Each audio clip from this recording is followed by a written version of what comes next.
జనరల్గా first of all మనకేంటంటే మీరు చెప్పిన ఈ షష్టగ్రహ కూటమి గురించి ప్రెడిక్షన్స్ నేను చెప్పిన అని చెప్పేసి ఏదైతే అంటున్నారో ఒక చిన్న స్మాల్ కరెక్షన్. నేను చెప్పడం కాదు, అమ్మవారు లలిత అమ్మవారు ఏది గైడ్ చేస్తే నాకు ఏది కనిపిస్తే కాంబినేషన్స్ ని బట్టి నేను అది చెప్పడం చేస్తాను. అది పాజిటివ్ అయినా సరే నెగిటివ్ అయినా సరే దాపరికం ఏది ఉండదు. షుగర్ కోటింగ్ అసలే చెప్పను, ఉన్నది ఉన్నట్టు చెప్పడం నాకు కొద్దిగా అలవాటు కాబట్టి మన ఆడియన్స్ కొద్దిపాటిగా అది నెగిటివ్ గా తీసుకుని ఉండొచ్చు. అది నేను చెప్పడం ఏంటి అంటే కొద్దిగా అలర్ట్ చేశాను, ఇలాంటి సిచ్యువేషన్స్ రావచ్చు, కొద్దిగా అప్రమత్తంగా ఉండండి అని చెప్పి. ఎందుకంటే మనం ఫైనాన్షియల్ స్కామ్స్ కూడా చూస్తున్నాం ఈ మధ్య, చాలా బెట్టింగ్ యాప్స్ బయటికి వచ్చాయి, చాలా వాళ్ళు బయటకి కూడా రావడం జరిగింది. సో ఇవన్నీ కూడా ప్రెడిక్షన్స్. నేను చెప్పేదానికంటే బదులు there is a divine power, అది గైడ్ చేస్తుంది కాబట్టి దాన్ని బట్టి చెప్పడం జరుగుతుంది. సో దట్ ఒక చిన్న క్లారిఫికేషన్. అండ్ ఇప్పుడు మీరు అడిగిన దానికోసము నరఘోష, నరదృష్టి ఇవి మనకి చాలా మేజర్ గా ఉంటాయి. ఇది స్పెసిఫిక్ గా ఒక జనరేషన్ కే వర్తిస్తుందా, లేకపోతే కొన్ని వర్గాల వారికి వర్తిస్తుందా, లేకపోతే కొన్ని జెండర్స్ కి వర్తిస్తుందా అనే సిగ్నిఫికెన్స్ డిస్క్రిమినేషన్స్ ఏమి ఉండవు దీంట్లో. ఎందుకంటే నరఘోష అనేది గత కొన్ని సంవత్సరాలు యుగాల నుంచి వస్తున్న బాధ అన్నమాట. ఇది one of the negative energies కిందకే వస్తుంది ఖచ్చితంగా చెప్పాలి అంటే. సో ఇది ఎందువల్ల వస్తుంది అంటే మెయిన్ గా మనకి ఇక్కడ 3 గ్రహాలు కొద్దిగా కారణం అవుతాయి నరఘోష జరగడానికి. అన్నిటికంటే ప్రధానమైన గ్రహం ఏంటి అంటే శని గ్రహం మనకి కొద్దిపాటిగా ఎక్కువ డామినెన్స్ లోకి వస్తుంది అనమాట. శనిని మనకి లోభానికి అంటే గ్రీడ్ కి కారకుడు శని అనమాట. ఇప్పుడు నా దగ్గర ఉన్నది మీ దగ్గర లేదు, లేకపోతే మీ దగ్గర ఉన్నది నా దగ్గర లేదు, ఆ చిన్నది ఏదైనా సరే దాన్ని చూసి మనకి ఈర్ష్య, అసూయ, లోభము ఇలాంటివి రావడం అనేవి మనకి కొద్దిపాటిగా తెలుస్తూ ఉంటాయి. మనకు కొన్నిసార్లు ఏంటంటే ఇంటెన్షనల్ గా మనం ఎదుటి వాళ్ళని టార్గెట్ చేస్తాము, కొన్నిసార్లు అన్ఇంటెన్షనల్ గా అయిపోతూ ఉంటుంది. అంటే మన మనసులో ఏ కన్నింగ్నెస్ ఉండదు, బట్ స్టిల్ మనం మాట్లాడే పదాలు పద ప్రయోగం వల్ల కొన్నిసార్లు అది ఇబ్బంది పెట్టేలాగా కూడా ఉంటది. అంటే ఎలాంటి పవర్స్ లేని వ్యక్తులన్నా సరే మనకు అది తగులొచ్చు. కొన్నిసార్లు మన టైం బాగోలేకపోతే మనం బ్లేమ్ చేయలేము. కొన్ని గ్రహాల పరిస్థితులు, దశ అంతర్దశలు, ఇప్పుడు నేను చెప్పే గ్రహాల కాంబినేషన్స్ ఉండి ఆ దశ అంతర్దశలు వచ్చినప్పుడు అది కొద్దిపాటిగా ఎఫెక్ట్ అయ్యే ఛాన్సెస్ ఉంటాయి. సో ఫస్ట్ గ్రహం వచ్చేసి మనకి శని మెయిన్ కారకుడు అవుతారు అనమాట. అండ్ అందుకనే చూస్తే మనకి కింది స్థాయిలో ఉండే వాళ్ళు, పని వాళ్ళు ఎవరైతే ఉంటారంటే మనకి వర్క్ చేసే వాళ్ళు అవ్వచ్చు, లేకపోతే మన ఇంట్లో మేడ్స్ హెల్పర్స్ అవ్వచ్చు, లేకపోతే మనకి వర్క్ చేసే కార్ డ్రైవర్స్ అవ్వచ్చు, వీళ్ళందరినీ కూడా మాస్టర్స్ ఎవరైతే ఉంటారో మనం సాటర్న్ తో రిప్రజెంట్ చేస్తాం అన్నమాట. సో జనరల్లీ ఇప్పుడు మనం ఒక లగ్జూరియస్ లైఫ్ లీడ్ చేస్తున్నాం అనుకోండి, మన కింద స్థాయి వాళ్ళకి కొద్దిగా వాళ్ళకు కూడా ఆశ అనేది ఉంటుంది, నేను ఎందుకు వీళ్ళలాగా లైఫ్ లీడ్ చేయలేకపోతున్నాను అనేది ఎక్కడో ఒక దగ్గర వాళ్ళకి ఆ గ్రీడీనెస్ అనేది వచ్చేస్తుంది, ఈర్ష్య, జెలసీ అనేది వస్తూ ఉంటుంది. కాబట్టి దానివల్ల మనకి ఇక్కడ సాటర్న్ తో కనెక్ట్ చేయొచ్చు అనమాట.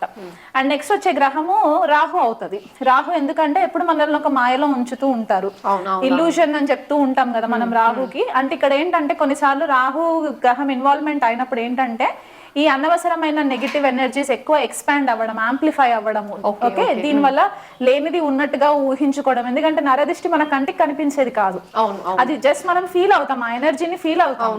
సో నెగిటివ్ ఎనర్జీస్ అన్ని కూడా రాహు కిందికి వస్తాయి కాబట్టి ఆ మాలిఫిక్ ఎఫెక్ట్స్ ఎప్పుడైతే ఉంటుందో దాని వల్ల మనకి కొద్దిగా ఎఫెక్ట్ అయ్యే ఛాన్సెస్. ఇప్పుడు ఈ 2 గ్రహాలు ఎవరిపైన ఎక్కువ చూపిస్తుంది అంటే చంద్రుడి పైన చూపిస్తుంది. చంద్రుడు మనకి మనకారకుడు. మనం ప్రతిసారి చెప్పుకున్నప్పుడు కూడా గ్రహాల గురించి విశ్లేషణ చేసేటప్పుడు చంద్రుడు మనకారకుడు అని చెప్తూ ఉంటాం. సో మన మెంటల్ స్టెబిలిటీ ఎట్లా ఉంటది ఏంటి అనేది చంద్రుడి నుంచి మనకి డిస్టింగ్విష్ అవుతుంది. కాబట్టి ఎప్పుడైతే ఈ రాహు శని యొక్క దృష్టి చంద్రుడి పైన పడినా, చంద్ర రాహువులు యుతి ఉన్నా, చంద్రశని రాహువులు కలిసి ఉన్నా, వీళ్ళకి ఏంటంటే తొందరగా నెగిటివ్ ఎనర్జీస్ కి ససెప్టబుల్ అయిపోతూ ఉంటారు. సో ఇక్కడ చంద్రుడు మనకారకుడు కాబట్టి ఆ మైండ్ డిస్టర్బెన్స్ అయిపోవడము, సడన్ గా డ్రైన్ అయిపోవడము. అంటే కొంతమంది ఏంటంటే ఐసోలేటెడ్ గా ఉండడానికి ఇష్టపడుతూ ఉంటారు. సడన్ గా వాళ్ళు ఎక్కడైనా నలుగుట్లోకి వెళ్ళారనుకోండి, డిఫరెంట్ పీపుల్ కి డిఫరెంట్ ఆరాస్ ఉంటాయి. ఆ ఆరా వల్ల వీళ్ళు ఒక స్థాయిలో ఉన్నప్పుడు ఆ ఆరా ఫ్రీక్వెన్సీ వల్ల కూడా వీళ్ళకి కొద్దిపాటిగా డిస్టర్బెన్సెస్, అంటే ఆ ఎనర్జీస్ ని వీళ్ళు హ్యాండిల్ చేయలేరు అనమాట. సో దాని వల్ల కూడా కొద్దిపాటిగా డిస్టర్బెన్సెస్ అయ్యే ఛాన్సెస్ ఉంటాయి. సో అందుకే మనము జనరల్ గా ఏం చెప్తూ ఉంటాం అంటే నెగిటివ్ ఎనర్జీస్ నుంచి మనకి అది కాంబినేషన్స్ ఉన్నా లేకపోయినా కొన్నిసార్లు ఏమవుతుందంటే మనకి తెలీదు, మనకి నెగిటివ్ ఎనర్జీస్ ఎఫెక్ట్ అవుతున్నాయా లేదా అనేది తెలియదు. కొంతమందికి ఏంటంటే ఇమ్మీడియట్ గా చూపిస్తుంది, కొంతమందికి 2 days తర్వాత చూపిస్తుంది, కొంతమందికి 1 week తర్వాత చూపిస్తుంది. మనము ఎవరి వల్ల నరఘోష తగిలింది అని మనం చెప్పడానికి కూడా లేదు కదా. సో అలాంటప్పుడు ఏం చెప్తామంటే జనరల్ గా మీరు ఏదైనా ఇష్టదేవత మంత్రం తీసుకొని మీరు సాధన చేసుకుంటూ ఉండండి. దాన్ని బట్టి మీకు కొద్దిగా ఆరా పెరుగుతూ ఉంటుంది, మీ ఫ్రీక్వెన్సీ చేంజ్ అవుతుంటుంది. మీ ఫ్రీక్వెన్సీ చేంజ్ అయినప్పుడు మీకంటూ లైకబుల్ అంటే మీ ఫ్రీక్వెన్సీ లెవెల్లో ఉన్న వాళ్ళతోటి మీకు పరిచయాలు ఏర్పడడం, వాళ్ళతోటి ట్రావెల్ చేయడం, ఇలా జరుగుతున్నప్పుడు ఏంటంటే మీకు టాక్సిక్, మనకి ఎవరైతే టాక్సిక్ ఉంటారో, మనల్ని చూస్తే ఈర్షపడే వాళ్ళు ఉంటారో వాళ్ళందరూ కట్ అయిపోతూ ఉంటారు అనమాట. సో ఇలా మనము చూసుకోవాలి.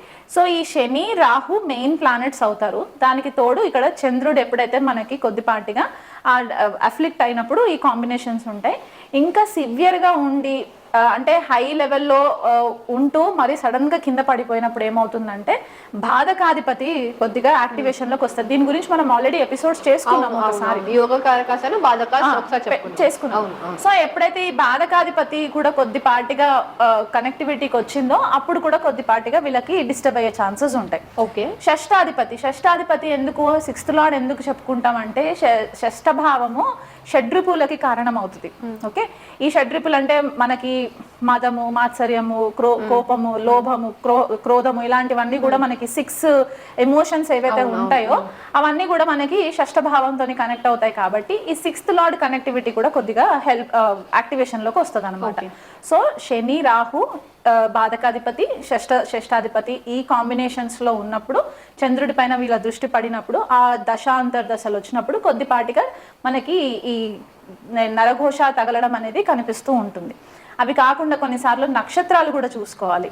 ఇప్పుడు మనకున్న 27 నక్షత్రాలలో మెయిన్ గా ఎదుటి వాళ్ళని చూస్తే ఈర్ష్య, అసూయ, లేకపోతే కన్నింగ్నెస్, ఆ కన్నింగ్నెస్ వల్ల కొద్దిపాటిగా జెలసీ రావడము, వాళ్ళు ఎదుటి వాళ్ళు పాడైపోవాలని చెప్పేసి అనుకోవడం. అంటే వాళ్ళు కొన్నిసార్లు ఇంటెన్షనల్ గా కూడా అవ్వచ్చు, కొన్నిసార్లు అన్ఇంటెన్షనల్ గా కూడా అయిపోవచ్చు. అదేంటంటే మనకి జ్యేష్ఠ నక్షత్రం ఒకటి, ఆశ్లేష నక్షత్రం ఒకటి, 2 నక్షత్రాలు కొద్దిగా ప్రామినెన్స్ లోకి వచ్చేస్తాయి అనమాట. అంటే కంట్రోలింగ్ నక్షత్రాలు ఇవి, పొజిటివ్నెస్ ఎక్కువ ఉంటుంది, వీళ్ళకి జెలసీ టాక్టిక్స్ కూడా ఎక్కువ ఉంటాయి కాబట్టి దానివల్ల కొద్దిగా కనిపిస్తూ ఉంటుంది. అండ్ ఎవరికి ఎక్కువ ఎఫెక్ట్ అవుతారు దీని వల్ల అంటే రోహిణి నక్షత్రం వాళ్ళు ఎక్కువ ఎఫెక్ట్ అవ్వడానికి ఛాన్సెస్ ఉంటాయి, అనురాధ నక్షత్రం వాళ్ళు ఎక్కువ ఎఫెక్ట్ అవ్వడానికి కూడా ఛాన్సెస్ ఉంటాయి. ఎందుకంటే ఇవి చాలా సౌమ్యంగా ఉంటాయి అండ్ మనకి బ్యాక్గ్రౌండ్ లో కొన్ని పురాణిక్ స్టోరీస్ కూడా కనెక్ట్ అయి ఉంటాయి కాబట్టి నక్షత్రాలకి అవి కన్సిడరేషన్ లోకి తీసుకున్నప్పుడు మనకి క్లారిటీగా తెలుస్తుంది అనమాట ఈ నక్షత్రాల వల్ల ఎక్కువ ససెప్టబుల్ ఉంటారు అని. సో ఇది బేసికల్ గా మనము ఎప్పుడైనా చూసుకున్నప్పుడు ఈ నరఘోష చిన్న చిన్న రీజన్స్ ఉంటాయి. ఎలాగంటే మీ హెయిర్ కొద్దిగా వేవీగా ఉండి ఎదుటి వాళ్ళ హెయిర్ సిల్కీగా ఉంటే దానికోసం కూడా నా హెయిర్ ఇలా లేదు అని చెప్పి అనుకోవడం కూడా జెలసీ. మీ కాంప్లెక్షన్ బాగుంది, ఎదుటి వాళ్ళ కాంప్లెక్షన్ బాగాలేదని వాళ్ళు మిమ్మల్ని చూసి ఇష్టపడడం ఇది ఒకటి. లేదా ఫైనాన్షియల్ గా చాలా మంది సడన్ గా ఏమి లేని స్థాయి నుంచి కష్టపడి పైకి ఎదుగుతూ ఉంటారు. వాళ్ళని చూసి ఈర్షపడి అరే వీళ్ళు ఎంత బాగా సంపాదించేసుకొని బాగున్నారు అని అనుకున్నా సరే సడన్ గా వాళ్ళు లాసెస్ లోకి వెళ్ళిపోవడము. సో మనకి పూర్వం ఏం చెప్పేవాళ్ళంటే మన ఫ్యామిలీ మ్యాటర్స్, మన ఫైనాన్షియల్ మ్యాటర్స్ ఇవన్నీ కూడా వీలైనంత మట్టుకు దాన్ని సీక్రసీగా అంటే ప్రైవేట్ గా పెట్టుకోవాలి అని చెప్పేసి ఏదైతే చెప్తూ వచ్చారో మన పెద్దవాళ్ళు, మనం ఎలాగైతే జనరేషన్ ఇవాల్వ్ అవుతూ ఉన్నదో ఈ ఎవల్యూషన్ లో మనం ఏం చేస్తున్నామంటే ఎదుటి వాళ్ళకి అన్ని కూడా షో ఆఫ్ చేసేస్తున్నాం. ప్రతిదీ కూడా మనము వీడియో రికార్డింగ్ చేసేసుకొని పబ్లిక్ లో పెట్టేసుకోవడము, ఆ రీల్స్ కోసము లేకపోతే ఆ అటెన్షన్ కోసము మనం ఎప్పుడైతే అటెన్షన్ సీక్ చేస్తూ ఉంటామో ఇక్కడ మనకి తెలియకుండానే మనము చాలా మట్టుకు ఈ ఎన్వి, జెలసీ, ఈ నరఘోష ఇవన్నీ కోరి తెచ్చుకున్న ప్రాబ్లమ్స్ అనమాట. దీనికి ఎవ్వరు రెస్పాన్సిబుల్ కాదు, మనమే రెస్పాన్సిబుల్ మన ప్రాబ్లమ్స్ కి. ఎందువల్ల అంటే ఇవి చేయకుండా మనం గుప్తంగా పెట్టుకున్నాం అనుకోండి మన పర్సనల్ మ్యాటర్స్ ని, ఎవరికైనా ఎలా తెలుస్తుంది? తెలియదు కదా. మీరు ఎంత బ్యాంక్ బ్యాలెన్స్ ఉంది అనేది మీరు పబ్లిక్ లోకి వచ్చి నేను 2 కోట్లు సంపాదిస్తున్నాను అని చెప్పుకుంటేనే తప్ప ఎవరికి తెలియదు. అలాగనమాట. సో వీలైనంత మట్టుకు మీరు నరఘోష నుంచి అవాయిడ్ అవ్వాలి అనుకుంటే కొన్నిసార్లు మీ పర్సనల్ మ్యాటర్స్ పబ్లిక్ లో పెట్టకండి. ఇది కాన్స్టెంట్ గా నేను చెప్పే పాయింట్ అనమాట. కొన్ని కన్సల్టేషన్స్ కి వచ్చినప్పుడు కూడా నేను వాళ్ళని అలర్ట్ చేస్తాను, ఈ టైమ్స్ లో మీరు కొంచెం కేర్ఫుల్ గా ఉండండి, పబ్లిక్ లోకి ఎక్కువ రాకండి అని చెప్పేసి చెప్పడం అనమాట. ఎందుకంటే మనకు తెలుస్తుంటది ఏ టైంలో ఏంటి అని. కొంతమంది తొందరగా డ్రైన్ అయిపోతూ ఉంటారు, చిన్న పిల్లలు కాన్స్టెంట్ గా ఏడుస్తూ ఉంటారు, చిన్న పిల్లలకు తొందరగా తగులుతూ ఉంటుంది ఎందుకంటే వాళ్ళ ఆరా వీక్ ఉంటుంది, వాళ్ళు డిస్టర్బెన్స్ ఎక్కువ హ్యాండిల్ చేయలేరు అనమాట. ఎక్కువ లైట్ అండర్ ఉన్నా కూడా వాళ్ళకి కొద్దిపాటిగా డిస్టర్బ్ అయిపోతూ ఉంటారు. హెవీ ఎనర్జీస్ ఉన్నప్పుడు డిస్టర్బ్ అవుతుంటారు. ఫంక్షన్స్కి ఎక్కడికి వెళ్ళినా తీసుకెళ్ళినా కూడా డిస్టర్బ్ అయిపోతూ ఉంటారు. సో ఇలాగనమాట. అండ్ వాళ్ళకి నెగిటివ్ స్పిరిట్స్ కూడా కొన్నిసార్లు తొందరగా అట్రాక్ట్ అవ్వడానికి కూడా ఛాన్సెస్ ఉంటాయి చిన్న పిల్లలకి. అండ్ కొంతమందికి ఏం చెప్తుంటారంటే హెయిర్ లూజ్ గా వదిలేసి బయట తిరగండి అని చెప్తూ ఉంటారు. కొన్ని స్పెసిఫిక్ టైమ్స్ ఉంటాయి. ఇప్పుడు రోడ్స్ పైన కొంతమంది రోడ్ యాక్సిడెంట్స్ లో చనిపోయిన వాళ్ళు ఉండొచ్చు. ఆ స్పిరిట్స్ కూడా తిరుగుతూ ఉంటాయి. ఎప్పుడు మనల్ని నెగిటివ్ గా అట్రాక్ట్ చేస్తుంటాయో మనకు తెలియదు. సో వీలైనంత మట్టుకు మీరు ఏదన్నా ఒక ఇష్టదేవత ఆరాధన చేసుకుంటూ ఉంటే గనక కొద్దిపాటిగా మీరు అది అవాయిడ్ చేయడానికి వీలుంటుంది. ఎందుకంటే ఈ నరఘోష ఎప్పుడైతే తగులుతుందో ఫ్యామిలీలో ఉండి డిస్టర్బెన్సెస్ రావడము, భార్యాభర్తల మధ్య గొడవలు వచ్చేసి తీవ్ర స్థాయిలో వెళ్ళిపోయి విడిపోయేలాగా అవ్వడము, లేదా తండ్రి కొడుకులకి బిజినెస్ లో పడకపోవడము, దానివల్ల ఇబ్బందులు రావడము, థర్డ్ పార్టీ పర్సన్స్ ఇన్వాల్వ్ అయ్యి ఫాదర్ కి సన్ కి బిజినెస్ లో చిచ్చులు పెట్టేయడం, ఇవన్నీ వల్ల దీని వల్లే జరుగుతాయి. కాబట్టి కొంచెం మనం అవాయిడ్ చేసుకుంటే మంచిది. ఇప్పుడు మేడం మీరు నరఘోష అంటున్నారు, నరఘోష నరదృష్టి రెండు కూడా సపరేట్ గానే ఉంటాయా, లేకపోతే రెండింటికి ఒకటే మీనింగ్? ఘోష అంటే ఏంటి, మనం కాన్స్టెంట్ గా ఒకటే మ్యాటర్ తోటి అబ్బా వాళ్ళు చాలా బాగున్నారు, అబ్బా వాళ్ళు చాలా బాగున్నారు అని మనం రెగ్యులర్ గా అదే అంటుంటే అది ఒక రకంగా ఘోష. అది ఆత్మ ఘోషిస్తూ ఉంటుంది, ఎదుటి వాళ్ళని చూసి ఈర్ష్యతో ఘోషిస్తూ ఉంటుంది. కాబట్టి దాన్ని నరఘోష అంటాం. నర అంటే మనిషి. సో నరుడు ఘోషిస్తున్నాడు కాబట్టి దాన్ని నరఘోష అన్నారు అనమాట. నర దృష్టి అంటే ఏంటి అంటే నరుడు చూసే దృష్టి. ఆ దృష్టి ఎలాంటి దృష్టి ఉంది, చూపు. ఆ చూపు ఎలా ఉంది, ఆ చూపు బాగుందా లేకపోతే చెడిపోవాలని కోరుకుంటుందా, ఇలాగనమాట. దీంట్లో మళ్ళీ రెండు రకాలుగా ఉంటాయి. అది వాక్బాధ అని ఒకటి ఉంటుంది, లేదా దృష్టి బాధ. దృష్టి బాధ అంటే చూపు బాధ, చూపు వల్ల వచ్చే బాధ.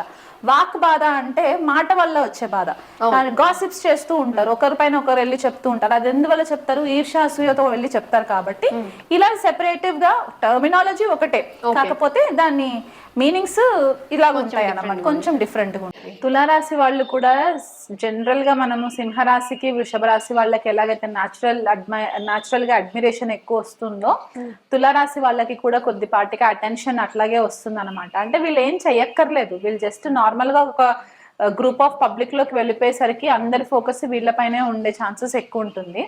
ఎందువల్ల అంటే శుక్రుడు అధిపతి అవుతారు. సో అండ్ ఇంకొకటి ఏంటంటే వీళ్ళు గొడవలకి చాలా దూరంగా ఉంటారు, వీలైనంత మట్టుకి డిప్లొమసీ ఎక్కువ చేస్తూ ఉంటారు.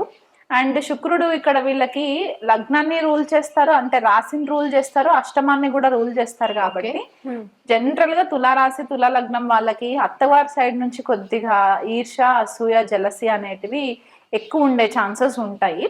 అండ్ వీళ్ళకి రవి బాధకుడు అవుతాడు. సో వీళ్ళు కొద్దిపాటిగా ఏంటంటే డైనమిజం ఎప్పుడైతే ఎక్కువ ప్రదర్శిస్తూ ఉంటారో, లీడర్షిప్ క్వాలిటీస్ ఎక్కువ ఎప్పుడైతే బయట డిస్ప్లే చేస్తూ ఉంటారో, అంటే గొడవలకి తావివ్వకుండా వీళ్ళనంత మట్టుకు ఆ లీడర్షిప్ క్వాలిటీస్ అంటే ఎలా అంటే బ్యాలెన్స్డ్ గా చేసుకోవడానికి కొద్దిగా వీళ్ళు హ్యాండిల్ చేయడానికి ప్రయత్నం చేస్తున్నప్పుడు ఏంటంటే తెలియకుండా ఎదుటి వాళ్ళల్లో కొద్దిపాటిగా ఈర్ష అసూయ రావడం అనమాట. అంటే అందరు వీళ్ళని ఇష్టపడే వాళ్ళు ఉండేసరికి ఆబ్వియస్ గా కొద్దిపాటిగా నెగిటివిటీ వస్తుంది కదా. సో దాని వల్ల వీళ్ళు కొద్దిగా ఇబ్బంది పడతారు. అండ్ ఇక్కడ రవి బాధ కూడా అవుతాడు కాబట్టి తండ్రి తరఫున వాళ్ళు కూడా కొద్దిపాటిగా ఇబ్బందికరంగా మారే పరిస్థితి, అంటే ఆ రిలేషన్స్ లో కొద్దిగా ఇబ్బంది అయ్యే ఛాన్సెస్ కనిపిస్తూ ఉంటాయి. సో ఇంకొకటి ఏంటంటే వీళ్ళకి శని యోగకారకుడు అవుతారు. కాకపోతే శని యోగకారకుడైనా సప్తమంలో నీచలోకి వస్తారు తులారాశి వాళ్ళకి. ఎందుకంటే తులారాశికి ఆపోజిట్ సైన్ మనకి మేషరాశి అవుతుంది, శని అక్కడ నీచ పొందుతారు. కాబట్టి ఈ శని ఎప్పుడైనా సరే రవితో కలిసి మేషరాశిలో ఉన్న, సింహరాశిలో ఉన్న, లేకపోతే చంద్రుడితో కలిసి మనకి దశమంలో ఉన్న, ఇలాంటివి కొద్దిగా వీళ్ళకి ప్రాబ్లమ్స్ అయ్యే ఛాన్సెస్ ఉంటాయి. సో ఈ పై విధంగా మనం ఏవైతే కాంబినేషన్స్ చెప్పుకున్నామో తులారాశి వాళ్ళకి కొద్దిపాటిగా రాజకీయ నాయకులు కూడా ఉంటూ ఉంటారు తులారాశిలో. సో దాని వల్ల కూడా కొద్దిగా అటెన్షన్ ఎక్కువ వస్తూ ఉంటుంది. కాబట్టి పబ్లిక్ ఫిగర్స్ ఈ పబ్లిక్ లోకి వెళ్ళినప్పుడు కొద్దిగా నెగిటివిటీ స్ప్రెడ్ అవ్వడము, వీళ్ళ ఆరా తొందరగా డిప్లీట్ అవ్వడము, కొంచెం డెలికేట్ గా కూడా ఉంటూ ఉంటారు తులారాశి తులా లగ్నం వాళ్ళు. సో వీళ్ళు రెగ్యులర్ గా ఏం చేసుకోవచ్చు అంటే కనుక రవి బాధకుడు అవుతాడు కాబట్టి సూర్యుడికి అర్ఘ్యం ఇవ్వడము, ప్రతి రోజు కూడా రవికి అర్ఘ్యం ఇవ్వడము. And at the same time శుక్రుడికి రెగ్యులర్ గా పూజలు చేసుకోవడం, అంటే లక్ష్మీదేవి ఆరాధన రెగ్యులర్ గా చేసుకోవడము, లక్ష్మీ అష్టోత్తర పారాయణం చేసుకోవడము. శని యోగకారకుడు కాబట్టి వీలైనంత మట్టుకు శనికి రెగ్యులర్ గా పూజలు చేసుకోవడము సాటర్డేస్ నెగిటివిటీ రాకుండా ఉండడానికి హెల్ప్ అవుతుంది. అలా కాకుండా హనుమాన్ చాలీసా పారాయణం చేసుకోవడము రోజు ఉదయం సాయంత్రము హనుమాన్ చాలీసా చేసుకోవడము. కొంతమందికి ఓపిక ఉంటే గనక డైలీ 11 సార్లు చేసే వాళ్ళు కూడా ఉంటూ ఉంటారు. దశాంతర్దశలు ఫేవరబుల్ గా లేనప్పుడు, వీళ్ళకి చాలా డిస్టర్బెన్సెస్ వస్తున్నాయి అని అనుకున్న టైంలో హనుమాన్ చాలీసా 11 సార్లు పారాయణం చేసుకున్నా కూడా మీకు మంచి రిజల్ట్స్ వస్తాయి.